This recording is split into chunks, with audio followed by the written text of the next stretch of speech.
সারদা মামলায় ইডিকে ভৎসনা বিচারকের, জমানতি গৃহীত হলো না এখনো। বিচারক ইডিকে ভৎসনা করে প্রশ্ন তোলেন, 11 বছর পর চার্জশিট কেন জমা পড়ল। বিচারক এও জানান তিনি আইনি সংস্থার মুখপাত্র নন। আদালতে সারদা মামলা নিয়ে নথি জমা পড়লেও তা গৃহীত হয়নি। সারদা মামলায় 3 নম্বর চার্জশিট শুক্রবার বিচার ভবনে জমা পড়ার পরেই বিচারকের প্রশ্নের মুখে এনফোর্সমেন্ট ডিরেক্টর। তিনি ভৎসনা করে জানান 11 বছর পর চার্জশিট কেন।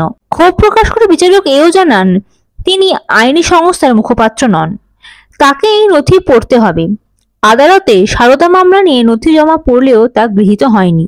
শুক্রবার বিচার ভবনে চার্জশিট জমা করে ইডি। কেন্দ্রীয় তদন্তকারী সংস্থা সূত্রে খবর, 65 পাতার চার্জশিটে প্রাক্তন কেন্দ্রীয় মন্ত্রী পি চিদম্বরমের আইনজীবী স্ত্রী নলিন চিদম্বরের বিরুদ্ধে বেশ কিছু অভিযোগের সবিস্তার বর্ণনা রয়েছে। এই নিয়ে আদালতে প্রশ্নের মুখে ইডি দাবি করেছে নলিনী 1.5 কোটি টাকা নিয়েছিলেন সারদার মূল অভিযুক্ত সুদীপ্ত সেনের কাছ থেকে। এর আগে এই বিষয়ে নলিনী জানিয়েছিলেন তিনি একজন আইনজীবী হিসেবে পরামর্শ দেওয়ার বিনিময়ে সারদা সংস্থার থেকে ওই অর্থ কনসালটেন্সি ফি হিসাবে নিয়েছিলেন। যদিও ইডি মনে করছে ওই অর্থ সেই সময় নলিনীকে দেওয়া হয়েছিল প্রোটেকশন মানি হিসাবে।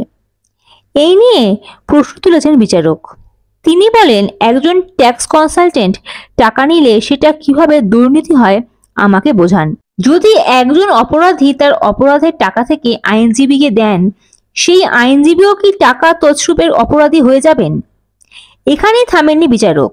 তিনি বলেন, এভাবে বিশৃঙ্খলা তৈরি হচ্ছে, আপনাদের পদক্ষেপ সত্য নয়। ইডি চার্জশিট জমা করলেও তা গৃহীত হয়নি আদালতে। বিচারক জানিয়েছেন তাকে পড়তে হবে নথি। তার কথায়, আমি কোনো আইনি সংস্থার মুখপাত্র নই, আমাকে এটা দেখতে হবে।